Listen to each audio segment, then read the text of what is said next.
Mówią, że sport to zdrowie, że z reguły jest bezpieczny. A czy sport jest cyberbezpieczny? A co gdyby tak zhakować największą imprezę sportową na świecie? Co gdyby sparaliżować systemy sterujące Igrzyskami Olimpijskimi? I jedziemy!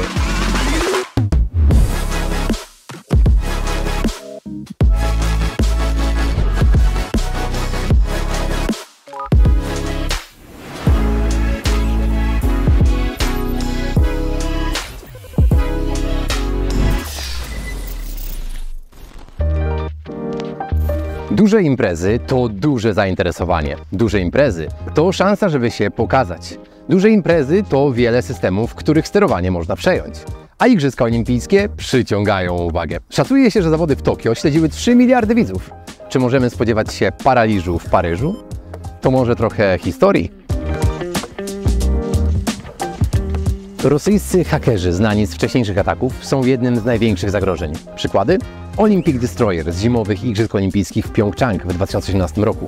Cyberatak sparaliżował sieci internetowe podczas ceremonii otwarcia.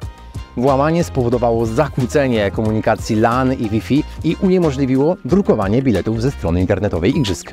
Przywrócenie normalnego działania zespołowi reagowania na incydenty zajęło 12 godzin, a wykorzystano proces WinLogon.exe, który normalnie działa w systemie operacyjnym Windows. Atakujący znali nazwy użytkowników, nazwy serwerów i hasła używane w infrastrukturze Igrzysk Olimpijskich. Próbki oprogramowania Olympic Destroyer wskazują, że hakerzy nie próbowali kraść informacji, ale wykonywali funkcje destrukcyjne. Według Washington Post za cyberatak odpowiadają rosyjscy hakerzy, w tym GRU. The Post zauważa, że Rosja wykorzystała północno-koreańskie IP do zamaskowania swoich śladów. A wszystko dlatego, że w grudniu 2017 roku Międzynarodowy Komitet Olimpijski zawiesił rosyjski Komitet Olimpijski. To była prawdopodobnie najbardziej zaawansowana obfuskacja, czyli zaciemnienie kodu, jak do tej pory. Wspomniana grupa to Sandworm, to ten czerw pustyni z Duny. To oni są oskarżeni o ataki na ukraińską sieć energetyczną i malware NotPetya z 2017 roku, który spowodował na całym świecie szkody o wartości ponad 10 miliardów dolarów. Ponadto ci sami hakerzy zbudowali złośliwe oprogramowanie o nazwie VPN Filter, gigantyczny botnet wykorzystujący krajowy sprzęt OT, IoT, SCADA, za pomocą którego planowali przerwać transmisję finału Ligi Mistrzów UEFA w Kijowie w 2018 roku. A teraz wyobraź sobie sytuację. Są igrzyska, znasz przebieg trasy maratonu, przy maratonie jest wiele budynków, a na budynkach kamery podłączone do internetu. O ile łatwiej jest terrorystom obserwować to, co dzieje się na ulicach miasta i dokładnie zaplanować atak. Dlatego japoński rząd przed Igrzyskami Olimpijskimi w Tokio zatwierdził ustawę, na mocy której specjaliści mogli przejmować kontrolę nad urządzeniami IoT, np. publicznie dostępnymi otwartymi kamerami i odpowiednio je zabezpieczać. Zmieniać domyślne hasła albo aktualizować ich oprogramowanie. Szacuje się, że akcja mogła dotyczyć aż 200 milionów urządzeń. NTT, japońska firma odpowiedzialna za cyberbezpieczeństwo podczas Igrzysk w Tokio, zgłosiła 450 milionów cyberataków i jest to dwukrotnie więcej niż w Londynie w 2012 roku. Podczas Igrzysk Olimpijskich w Pekinie wprowadzono dla uczestników obowiązkową aplikację mobilną. Na warsztat wzięli ją badacze z Citizen Lab, znani m.in. z analizy Pegasusa, i znaleźli listę słów zakazanych nawiązujących do sytuacji politycznej w Chinach, możliwość ominięcia szyfrowania danych, a także sposób, aby podszyć się pod serwer i na przykład podesłać użytkownikom jakieś złośliwe pliki. Co więcej, komitety olimpijskie Stanów Zjednoczonych, Holandii i Niemiec powiedziały swoim sportowcom, aby do Chin nie brali prywatnych urządzeń. A teraz Paryż. Wyobraź sobie 15 tysięcy sportowców z całego świata, tysiące dziennikarzy, miliardy widzów na całym globie. To wszystko sprawia, że powierzchnia ataku dla hakerów jest ogromna. John Hallquist, analityk z Mandiant Consulting, mówi, że obawy organizatorów są ogromne. Od zakłóceń transmisji na żywo, przez manipulacje wynikami, aż po paraliż infrastruktury transportowej. Takie zabezpieczanie można przyrównać do wielkiej gry w szachy, gdzie każdy ruch musi być przemyślany. A co z liczbami? Francuska Agencja Bezpieczeństwa Systemów Informatycznych, ONSI, oraz Ministerstwo Spraw Wewnętrznych wspierane przez ComCyber przygotowują się do odparcia milionów, a nawet miliardów potencjalnych ataków.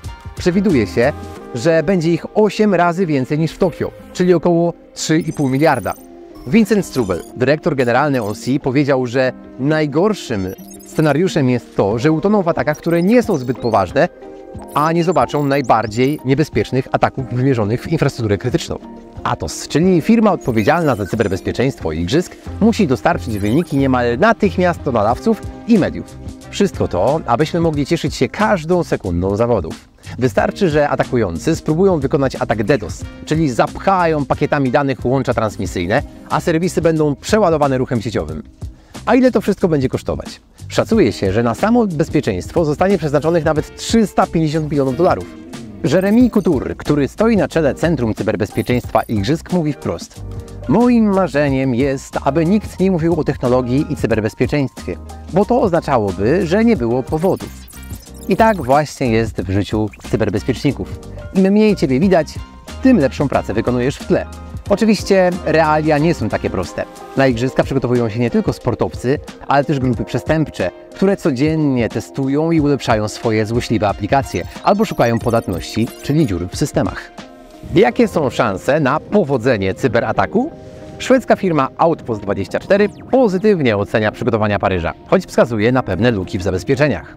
Raport stanowi: nie jest to złoty medal, ale na pewno srebrny.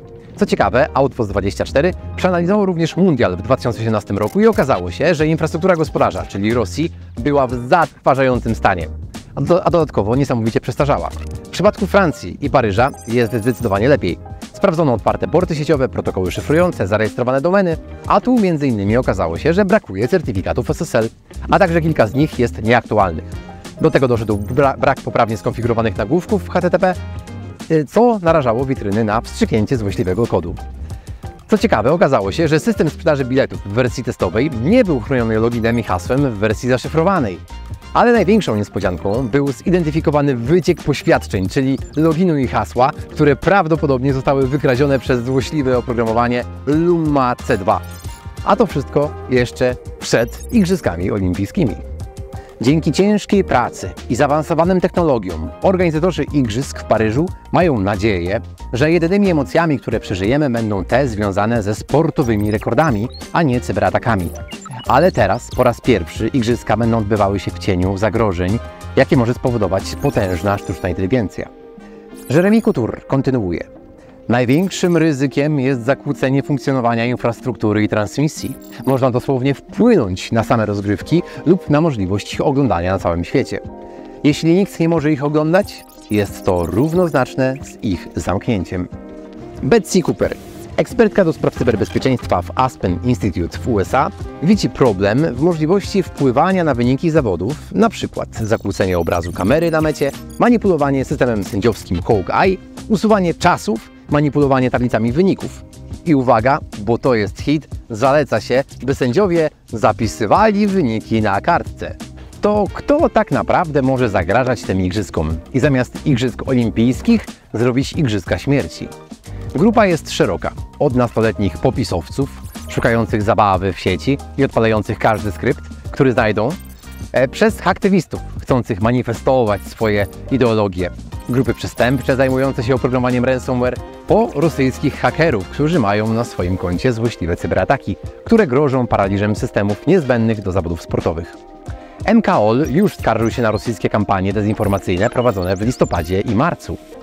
Co więcej, w 2019 roku Microsoft poinformował, że rosyjska grupa hakerska Fancy Bears próbowała zaatakować systemy komputerowe 16 światowych agencji antydopingowych.